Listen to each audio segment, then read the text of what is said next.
So hi everyone, and welcome to a 3D printing project, and this time we're going to be dealing with another one of those first world problems. I've got a set of surround sound speakers from Logitech and they're pretty good, but they are extremely ugly, and also where I've got them mounted on the walls at the moment there's trailing wires.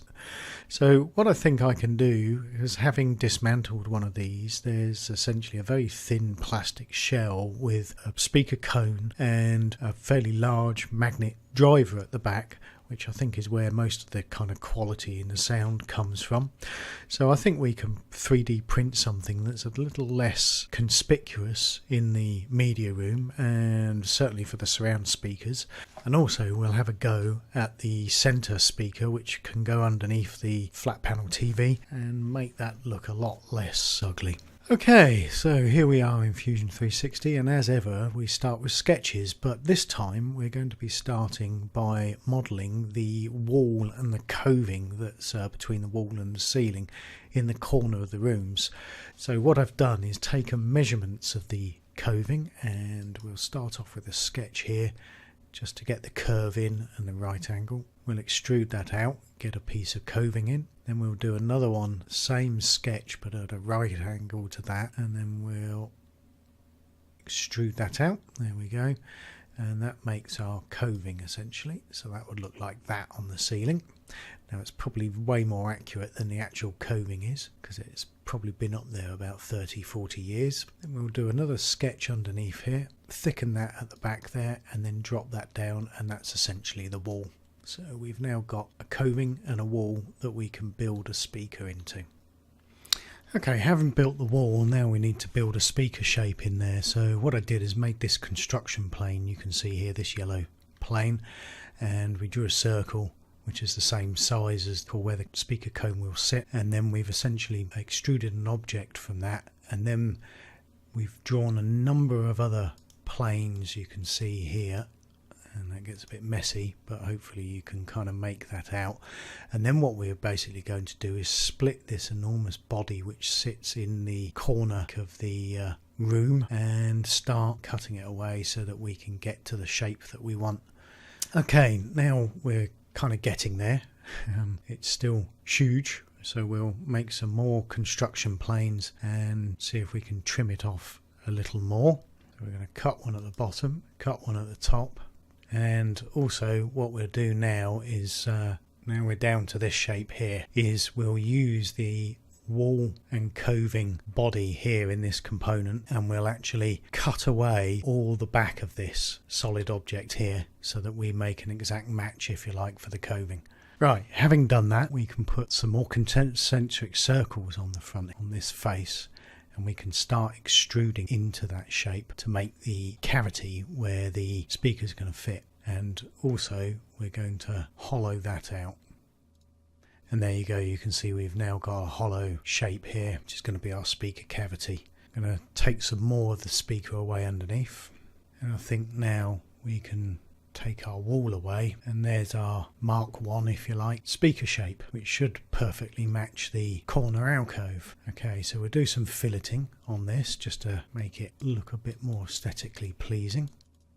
And so we'll put a split just using a construction plane offset from this face here, and then we've got our two components. Okay, and you can see we've made some holes in here, so we've got a couple of holes at the back which we can use to mount this or screw this into the corner of the wall, and then we've got some holes in the front with some countersinks on which we can use to bolt the front part of the speaker onto the back part of the speaker, and the cone itself will just sit in this hole here. Okay, next thing we need to do is work out how we're going to mount the speaker. Now I elected on this just to use the same mounting holes that are on the actual existing speaker cone, so I measured those out, put a sketch for the holes into the front face of the speaker cabinet here, and we can just use those to bolt the existing speakers into the back of this cabinet. Now one thing I didn't like on this was this piece here, so we'll just essentially delete that off just by putting a construction plane in and splitting the body, and then delete the bit that sticks up, if you like, into the coving.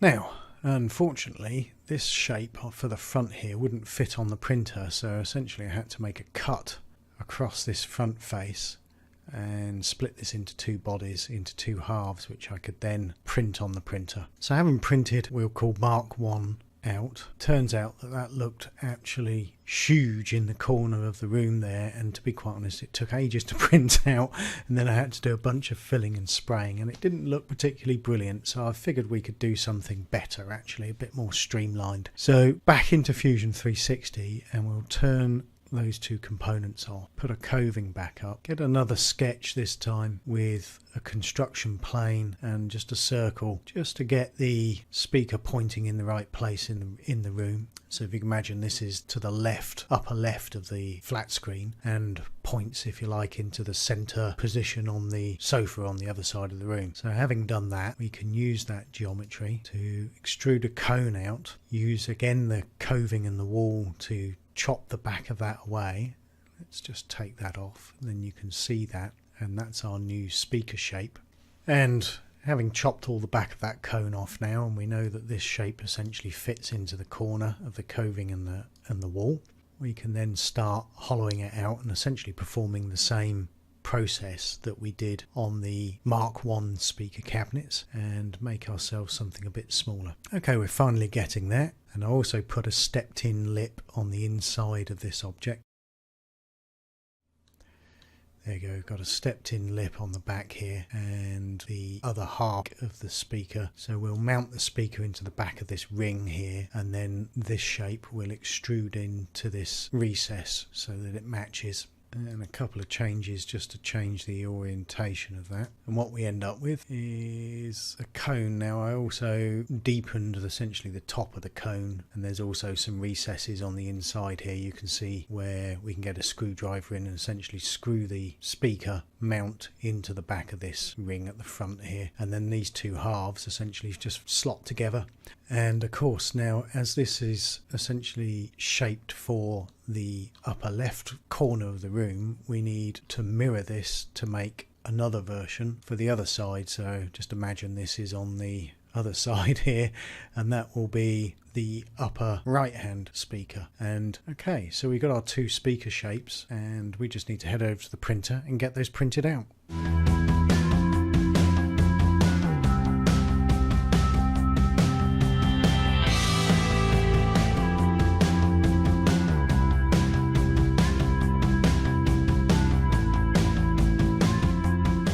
Okay, having printed the two shapes out, just scuff them up with some 120 grit sandpaper, really just so that the car body filler, the two-part car body filler I'm using to get rid of all the layer lines in the printing itself, and a few bits that I wasn't expecting, like that ring essentially around the top there, we can get those eliminated, which just means applying the filler, leaving it to dry or cure for I guess about 20 odd minutes, and then getting on with the laborious process of sanding everything smooth.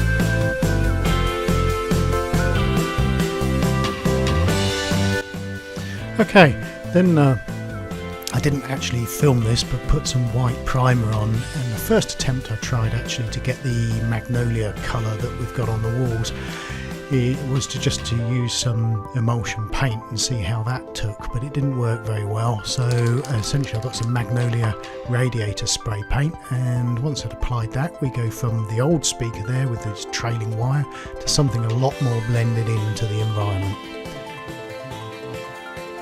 Okay, back into Fusion 360 for the center speaker, and again we're going to start with a sketch, and we're going to just draw this object out, which is what we'll have at the front, if you like, flush with the front edge of the wall mounted TV. Then we'll put a construction plane in where the wall will be, and we'll draw this shape. We'll then draw our circle in for our speaker cone, just to make sure that fits within that shape, and it does, that's good. And then what we use is a loft from one shape to the other, and then we use a hollow command or shell command to hollow that out. And then really it's a case of starting to extrude the hole for the speaker, filleting edges as usual to make them nice and rounded. Then, as this again is going to be two halves, we'll put a construction plane roughly halfway between the two faces, and we'll use that to split the body. So now we've got two halves of a speaker, and then we'll start drawing in the sketch around the face where the split is, so that we can put the recess in, or the rebate which will hold the two halves together. A few extrusions later, and you'll also notice we put a sketch on the back face and just put two holes through there, and that we use those to mount this whole unit onto the wall. And the only other thing we needed to do was put a sketch on this edge and extrude some circles in, basically to cut a recess so that we can get the speaker to sit against the back face of this hole here, and also get a screwdriver in to screw the speaker cone onto the back of this. And that's pretty much it. And then we just head over to the 3D printer and get this one printed out.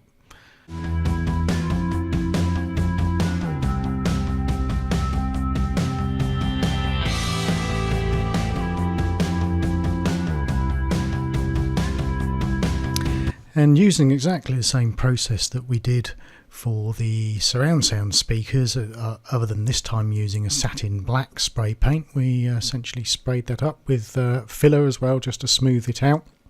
And there's the center speaker all done. So thanks for watching. I'll catch you on the next one.